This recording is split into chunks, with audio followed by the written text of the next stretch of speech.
Você brincava de polícia e ladrão? Muito, demais na rua. É. Brincava demais de polícia. Você tinha e ladrão. arma de espoleta? Eu tinha arminha de espoleta. E chumbinho? De pressão, não? Chumbinho meu tio tinha...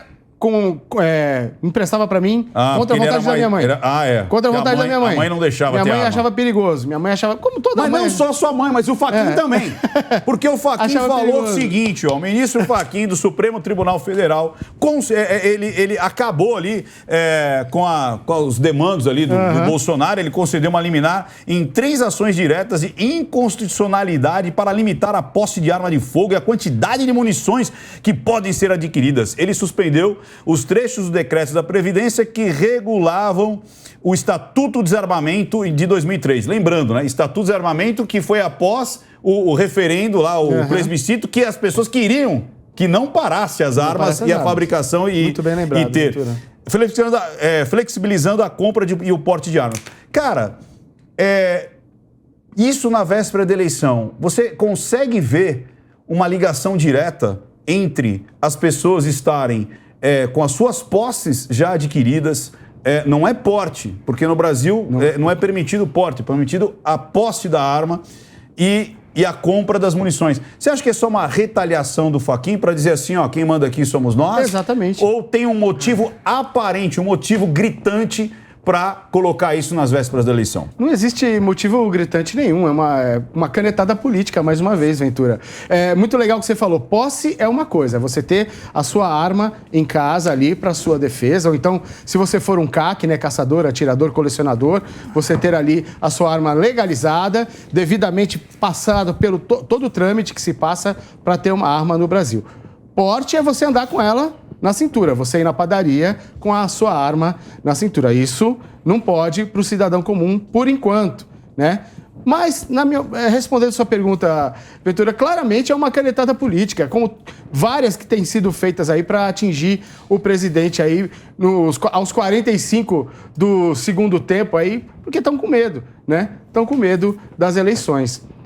Ventura, você falou da minha infância, sempre tive arminha de brinquedo. Meu pai me dava, tinha uns kits, eu me lembro, uns kits pequenininhos assim, que vinha com uma pistola, um cinturão, um capacete de soldado e vinha até uma bandeirinha do Brasil pra gente brincar. Brincava de polícia e ladrão, brincava na festa junina, brincava de prender o ladrão, né? Essa é a minha cultura, entendeu? E nunca tive vontade de matar ninguém. Não com tiro, viu, Ventura? Não com tiro.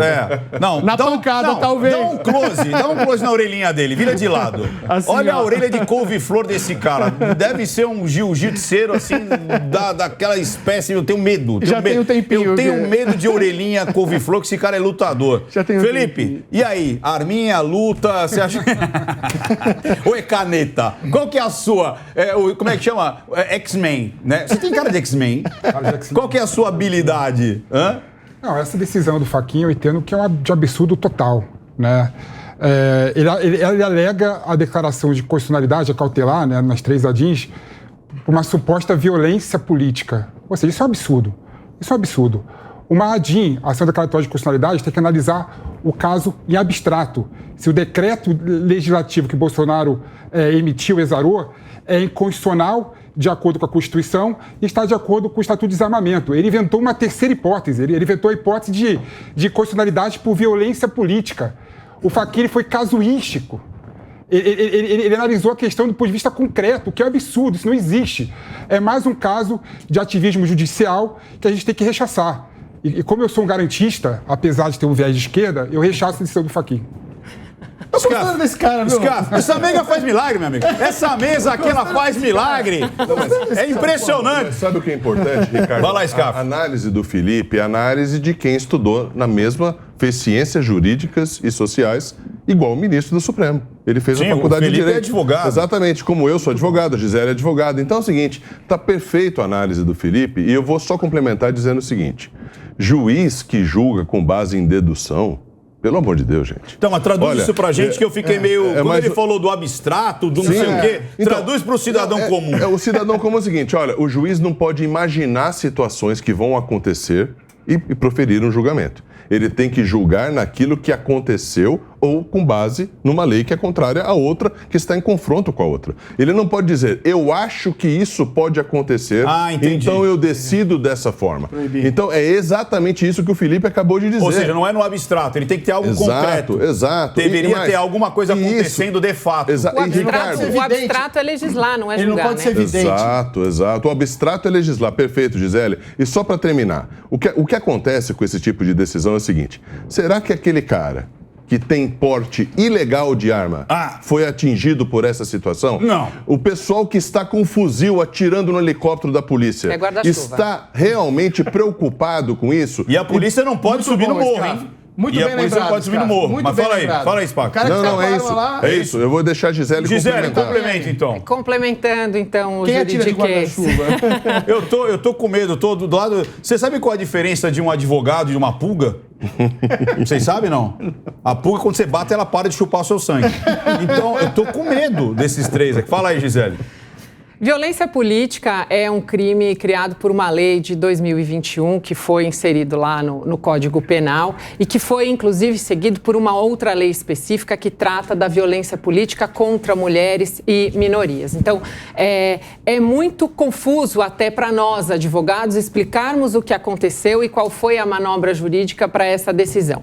Primeiro, porque qual é a função precípua do Supremo Tribunal Federal? É guardar a Constituição e dar orientações ou regras gerais para tribunais regionais e para juízes monocráticos para que julguem certas questões que são recorrentes, assuntos que são recorrentes, de uma mesma maneira. Para quê? Para garantir isonomia. Então, o mesmo jurisdicionado do Amazonas e do Rio Grande do Sul, que sofreu os mesmos fatos e levou ao judiciário, para que eles tenham decisões absolutamente isonômicas, iguais, dentro, claro, das diferenças regionais do Amazonas e do Rio Grande do Sul, por exemplo.